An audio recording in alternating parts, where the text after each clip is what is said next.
જય હિન્દ વિદ્યાર્થી મિત્રો, welcome back to our YouTube channel. હું આશા રાખું છું કે તમે બધા મજામાં હશો. મારું નામ છે યુવરાજ ને તમારું સ્વાગત છે તમારી યુટ્યુબ ચેનલ યુવરાજ એજ્યુકેશન પર. તો વિદ્યાર્થી મિત્રો, આજે હું તમને શીખવાનો છું ધોરણ 12 વિષય આંકડાશાસ્ત્રનો પહેલું ચેપ્ટર એટલે કે સૂચકાંકનો એક આઈએમપી દાખલો. જે દાખલો હું તમને સરળતાથી અને પૂરેપૂરી સમજૂતીપૂર્વક શીખવાડવાનો છું. તો તમે તે દાખલો શીખવા માટે મારી સાથે બને રહો આ વિડીયોમાં છેલ્લે સુધી, જેથી તમે તે દાખલો સરળતાથી શીખી શકો. તો ચાલો દાખલાની શરૂઆત કરીએ.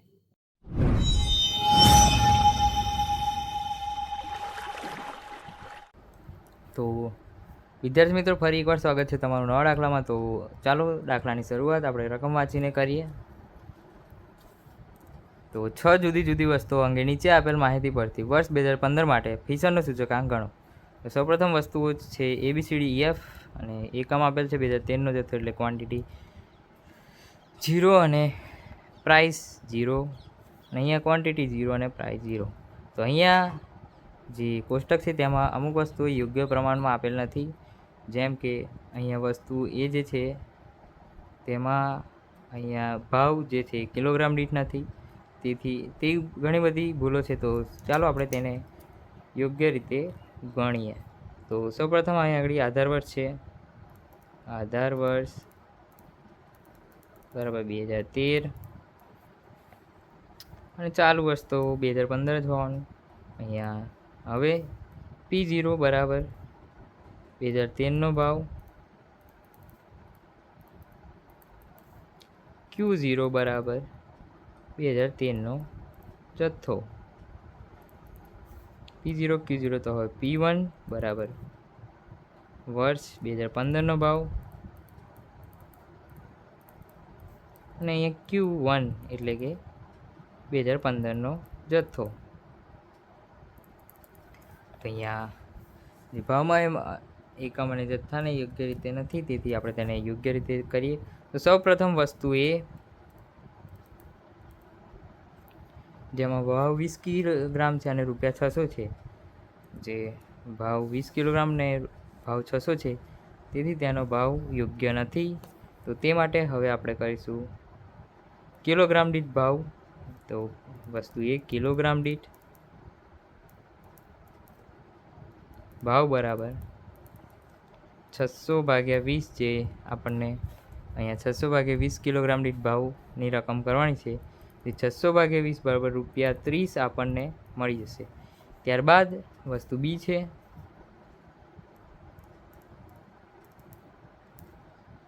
જેમાં ક્વિન્ટલ છે અને અહીંયા 1600 આપેલ છે, તેથી તેને કિલોગ્રામ દીઠ કરવું પડશે આપણે. તો ચાલો કરીએ. ક્વિન્ટલ હંમેશા 100માં આવે, તેથી અહીંયા કિલોગ્રામ દીઠ ભાવ કરીશું. તો વસ્તુ બીનો કિલોગ્રામ દીઠ ભાવ બરાબર 1600 ભાગ્યા ક્વિન્ટલ 100માં આવે, તેથી 100 કરીશું બરાબર રૂપિયા 16 આપણો ભાવ મળી જશે. ત્યારબાદ વસ્તુ સી, આ બધું 2013નું છે. 2014નું પછી 2015નું પછી આપણે કરીશું. સૌપ્રથમ આપણે 2013નું કરીએ. વસ્તુ સીમાં આપણે 1200 કિલોગ્રામ છે. 1200 ગ્રામમાં આપેલ છે, પરંતુ કિલોગ્રામમાં આપણે કરવાનું છે, તેથી કિલોગ્રામ હંમેશા હજારમાં આવે. તેથી વસ્તુ સીનો જથ્થો કિલોગ્રામમાં કરવાનો છે બરાબર 1200 ભાગ્યા 1000, જે કિલોમાં આવશે. કિલો બરાબર 1000 થાય, તેથી 1200 ભાગ્યા 1000 બરાબર 1.2 કિલોગ્રામ આપણને મળી જશે. ત્યારબાદ વસ્તુ એફમાં જે નંગ છે, પરંતુ ડઝનમાં કરવાના છે, તેથી વસ્તુ એફ જે નંગ દીઠ ભાવ આપણે કરવાનો છે, પરંતુ આપેલ છે ડઝનમાં, એટલે નંગ દીઠ ભાવ બરાબર 30 ભાગ્યા 12 બરાબર 2.5 રૂપિયા થશે.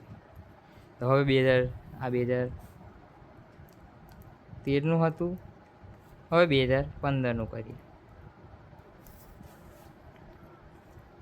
તો 2015માં વસ્તુ એનો ભાવ છે તે શેમાં છે, કિલોગ્રામ દીઠ કરવાનો છે. વસ્તુ એ કિલોગ્રામ દીઠ ભાવ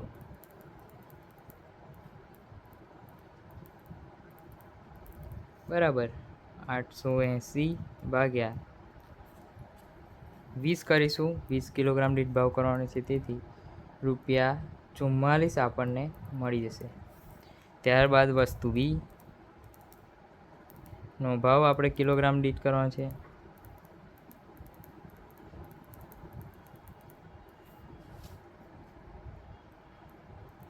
બરાબર 2400 ભાગ્યા 100, કિલોગ્રામ 100માં આવે, તેથી 2400 ભાગ્યા 100 બરાબર ₹24 આપણને ભાવ મળશે. ત્યારબાદ વસ્તુ સી,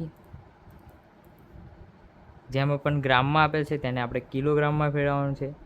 જો વસ્તુ સીનો જથ્થો બરાબર કિલોગ્રામમાં ફેરવવાનો એટલે કિલોગ્રામમાં બરાબર 2000 ભાગ્યા 1000, કિલોમાં 1000 આવે, તેથી 2 કિલોગ્રામ જથ્થો આપણને મળશે. ત્યારબાદ વસ્તુ એફ, જેમાં ભાવ નંગ દીઠ કરવાનો છે આપણે. વસ્તુ એફમાં ભાવ નંગ દીઠ, તેથી 36 ભાગ્યા ડઝન 12માં આવે, તેથી 36 ભાગ્યા 12 બરાબર ₹3 મળી જશે. તો આ રીતે બધાના ભાવ અને જથ્થો યોગ્ય રીતે થઈ ગયો છે. તો હવે આપણે જે કોષ્ટક બનાવી અને કોષ્ટકમાં રકમ મૂકી સિગ્મા એટલે ફિશરનો સૂચકાંક મેળવીએ. ચાલો કોષ્ટક બનાવીએ. તો કોષ્ટકમાં સૌપ્રથમ આવશે વસ્તુ 2013નો Q0 P0, 2015નો P1 Q1. તો સૌપ્રથમ P1 Q0, P0 Q0, P1 Q1 અને P0 Q1 શોધીશું. સૌપ્રથમ વસ્તુ આપણી પાસે આવશે 1, જેનો એકમ છે 1 કિલોગ્રામ. તો સૌપ્રથમ Q0 છે આપણી પાસે 5, જે આપણે શોધ્યો છે. P0 છે 30.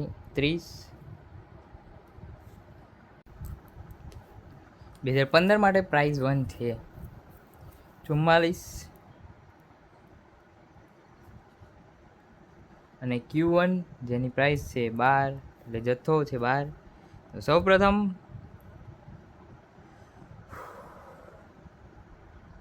સૌપ્રથમ આપણે P1 Q0 શોધીએ. તો સૌપ્રથમ P1 Q0 એટલે 44 ગુણ્યા 55 બરાબર 220. ત્યારબાદ P0 Q0 P0 Q0 એટલે 45 15 150. ત્યારબાદ P1 Q1 12 ગુણ્યા 44 બરાબર 528. ત્યારબાદ P0 Q1 એટલે 12 36 360. ત્યારબાદ વસ્તુ બી છે, જેનો એકમ છે 1 કિલોગ્રામ જ છે એકમ. તો તેનો Q0 છે 10, એટલે 2013ની ક્વોન્ટિટી અને 2013ની પ્રાઇસ પણ છે 16. ત્યારબાદ ચાલુ વર્ષ છે, જેનો પ્રાઇસ છે 24 અને ક્વોન્ટિટી છે 12. સૌપ્રથમ P1 Q0 એટલે P1 Q0 એટલે 24 ગુણ્યા 10 બરાબર 240. ત્યારબાદ P0 Q0 16 ગુણ્યા 10 160. ત્યારબાદ P1 Q1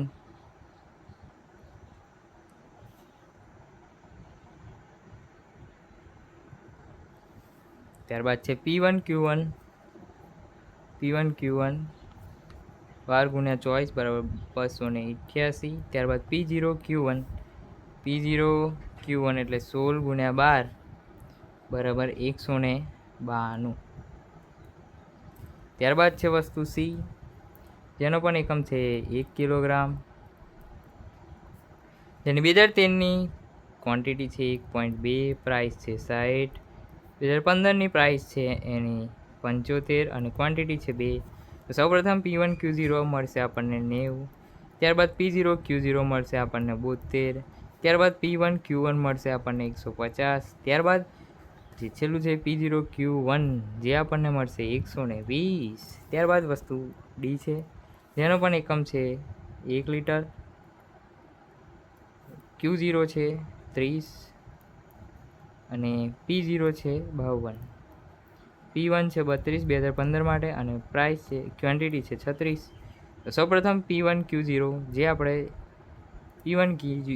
P1Q0 એટલે P1Q0 એટલે 32 × 30 બરાબર 960 અને ત્યારબાદ P0Q0 1560, ત્યારબાદ P1Q1 1152, ત્યારબાદ P0Q1 1872. ત્યારબાદ વસ્તુ છે જેનો એકમ છે 1 મીટર, જેની ક્વોન્ટિટી 2013ની છે 12 અને પ્રાઇસ છે 8.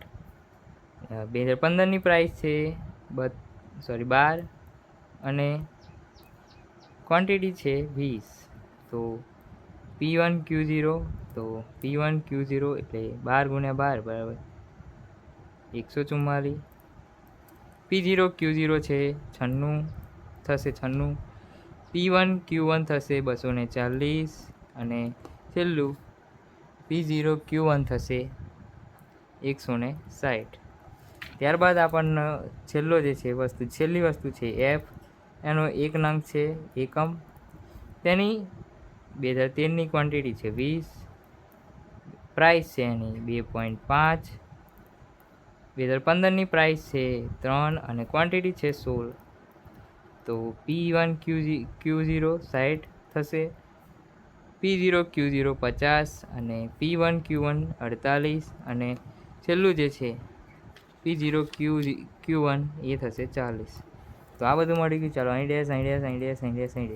સૌ પ્રથમ મળ્યું આપણે P1Q0 બરાબર બધાનો સરવાળો કરતાં 1714.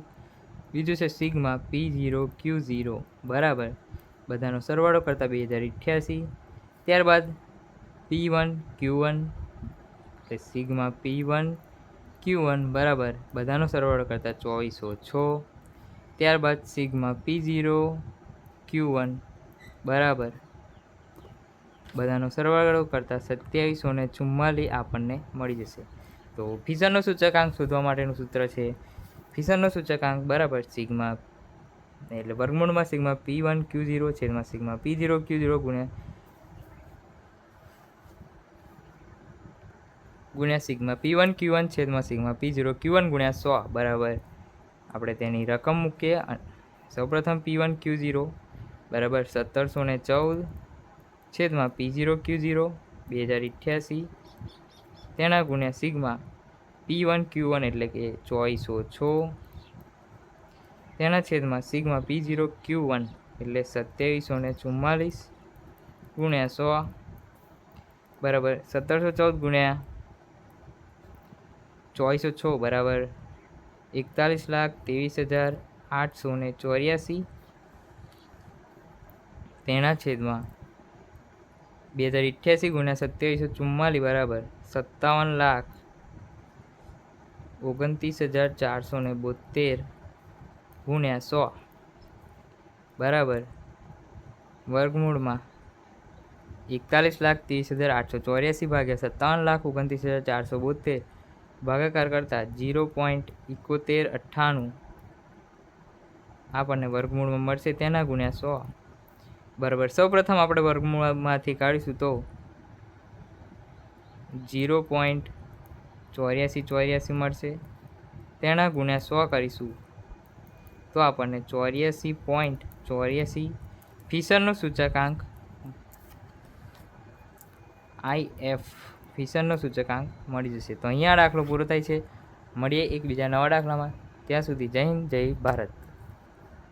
તો વિદ્યાર્થી મિત્રો, અહીંયા આપણો દાખલો પૂરો થાય છે. જો તમને દાખલામાં કંઈ પણ ખબર ના પડી હોય તો તમે કમેન્ટ સેક્શનમાં જણાવી શકો છો, તો હું તમને તે શીખવાડી દઈશ.